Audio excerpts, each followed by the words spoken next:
சொத்து தான், அது உங்க அம்மாவோட சொத்து தான், அல்லது உங்க அப்பா சேர்த்து வச்ச சொத்து தான், உங்களுக்கு கிடைக்கல. உங்களை கூட இருக்கிறவங்களே உங்களை ஏமாத்திட்டாங்க, அதற்காக நீங்க கோர்ட் கேஸ்ன்னு போயிட்டு இருக்கீங்க. அல்லது நீங்களே உழைச்சு சம்பாதிச்ச இடம் தான், ஆனா அதுல வில்லங்கம் இருக்கிறது தெரியாம நீங்க வாங்கிட்டீங்க.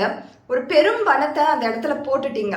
உங்களுக்கு அந்த இடம் என்பது கிடைக்குமா, அந்த பணம் என்பது திரும்பி கிடைக்குமா அப்படின்ற அந்த சிச்சுவேஷனுக்கான இந்த கார்டு தான் நம்ம இப்போ எடுக்க போறோம் ரீடிங்ல. ஸோ இந்த ப்ராப்ளம்ல இருக்கிறவங்க மட்டும் இதை பாருங்க, உங்களுக்கு மட்டும்தான் இது கனெக்ட் ஆகும். ஏற்கனவே நான் ஃபர்ஸ்ட் கார்டா பார்த்தீங்கன்னா உங்களுக்கு இந்த பிரச்சனையே பெரும் பிரச்சனையா இருக்கு. உங்களை சுத்தி இருக்கிறவங்க எல்லாம் சந்தோஷமா இருக்காங்கன்னு நினைச்சிட்டு இருக்கீங்க, நான் மட்டும் தான் கஷ்டப்பட்டுட்டு இருக்கேன்னு நினைக்கிறீங்க.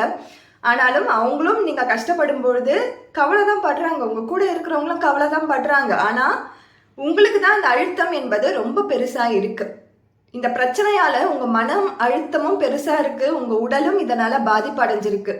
தூக்கமின்மை, நிறைய தூக்கத்தால் உருவாகிற பிரச்சனைகள், பிபி, மன உளைச்சல், கிடினஸ், யோசனை பண்ணி ஒரு கிடினஸ்குள்ள போயிடுவீங்க, மயக்கம் வர சூழ்நிலைக்கு போயிடுவீங்க. இந்த பிரச்சனையிலேருந்து எப்படி மீண்டு வரது அப்படின்னு தெரியாத ஒரு சூழ்நிலையில இருப்பீங்க. ஸோ யூனிவர்ஸ் அடுத்ததாக உங்களுக்கு கொடுக்கக்கூடிய பிளஸ்ஸிங்ஸ் என்ன அப்படின்னு நம்ம பார்த்துடலாம். ஸோ நீங்கள் பார்த்தீங்கன்னா ஒரு எதிர்பார்ப்போட ஃபியூச்சரை நோக்கி இருக்கீங்க.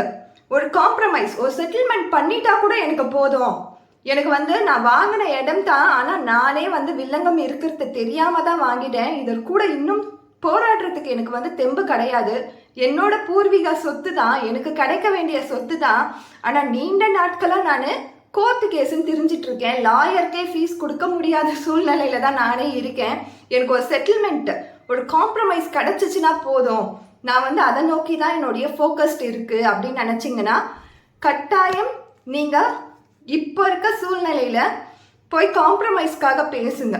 காம்ப்ரமைஸ்க்காக பேசி எனக்கு அந்த இடம் தான் வேணும், எங்கள் அம்மாவோட இடம் அது, எங்கள் அப்பாவோட இடம் அது அப்படின்னு சொல்லி உங்களுடைய அந்த பிடியிலிருந்து கொஞ்சம் அந்த தகர்ந்து வாங்க. என்னுடைய பணத்தை கொடுத்து இந்த இடத்த நான் வாங்கியிருக்கேன், இந்த இடம் தான் எனக்கு வேணும் அப்படின்னு நீங்கள் நினச்சி ரொம்ப கிரிப்பாக இருக்கீங்க இல்லையா, அதை கொஞ்சம் லூஸ் பண்ணுங்க. அந்த லூஸ் பண்ணி அந்த பணம் என்பது உங்களுக்கு கையில் கிடைக்கும். அந்த வேல்யூ, அந்த இடத்துக்கான வேல்யூ என்பது உங்கள் கையிலேயே இருக்கு. ஆனால் நீங்கள் அதை பார்க்காம நீங்கள் பாட்டு நகர்ந்து போயிட்டு இருக்கீங்க. அந்த காம்ப்ரமைஸ்க்கு வரும்பொழுது அதை யூட்டிலைஸ் பண்ணிக்கோங்க.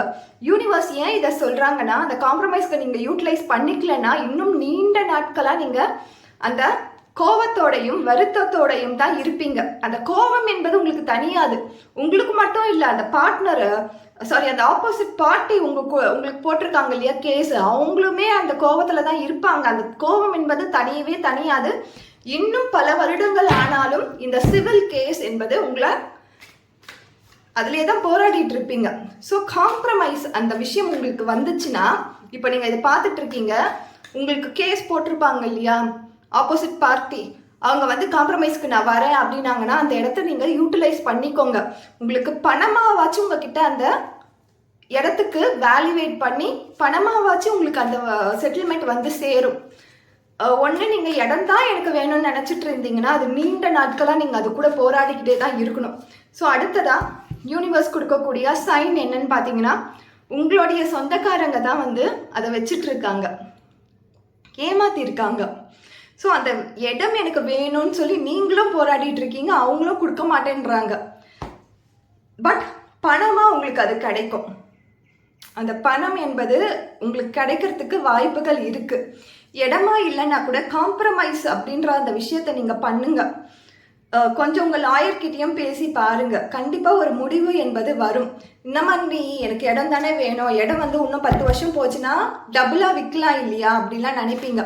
பட் டபுளாக விற்கலாம், ஆனால் நீங்கள் ஒன்று யோசனை பண்ணி பாருங்க, உங்களுடைய ஆப்போனன்ட் பார்ட்டியும் ஒரு லாயருக்கு ஃபீஸ் கொடுத்துட்டு இருக்காங்க, நீங்களும் ஒரு பர்டிகுலர் பர்சன்டேஜ் வச்சு உங்கள் லாயருக்கு ஃபீஸ் கொடுத்துட்டு இருக்கீங்க.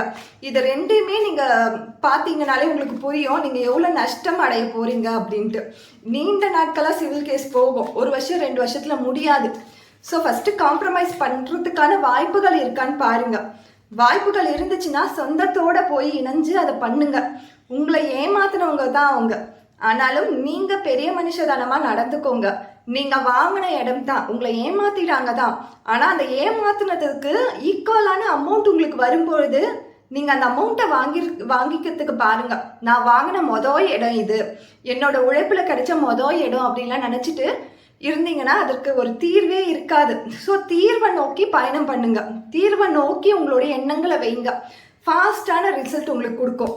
ஸோ எத்தனை மாதத்திற்குள்ள அல்லது எத்தனை வருடத்திற்குள்ள இந்த கேஸ் முடியும் அப்படின்னு நம்ம பார்க்கலாம்.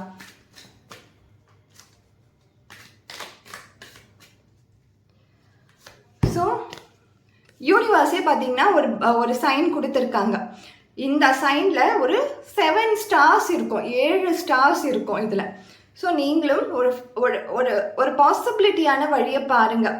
காம்ப்ரமைஸ் பண்ணுறதுக்கு அவங்க கட்டாயம் இறங்கி வருவாங்க. உங்களுடைய பார்ட்டி, அதாவது பார்ட் ஏ பார்ட் பி அப்படின்னு போட்டிருப்பாங்க இல்லையா அந்த லிட்டிகேஷன்ஸில், அப்படி இருக்க ஆப்போனன்ட் பார்ட்டி வந்து இறங்கி வரும்பொழுது அதை யூட்டிலைஸ் பண்ணிக்கோங்க. கண்டிப்பாக இப்போ இந்த ரீடிங் பார்த்துட்டு இருக்கீங்கன்னா இங்கேருந்து 2026 ஒரு செப்டம்பர் அக்டோபருக்குள்ளே உங்களுக்கு இந்த பிரச்சனை எல்லாம் முடியறதுக்கான வாய்ப்புகளை யூனிவர்ஸ் கொடுத்துட்டு இருக்காங்க. ஒரு வருடத்துக்குள்ளே கட்டாயம் முடியும். ஆனால் அந்த ஆப்பர்ச்சுனிட்டியை நீங்கள் கரெக்டாக பயன்படுத்திக்கோங்க. கோவப்படாதீங்க, பேசும்பொழுது நிறைய வார்த்தைகள் விடுவாங்க, நீங்களும் விடுவீங்க, கொஞ்சம் ஆர்ஷான மூமெண்ட்ல நடக்கும். பட் நீங்கள் அந்த இடத்துல கொஞ்சம் காம் டவுன் பண்ணி இந்த சொல்யூஷன் ஃபோக்கஸ்டாக பாருங்கள். கொஞ்சம் மெச்சூர்டாக நடந்துக்கோங்க.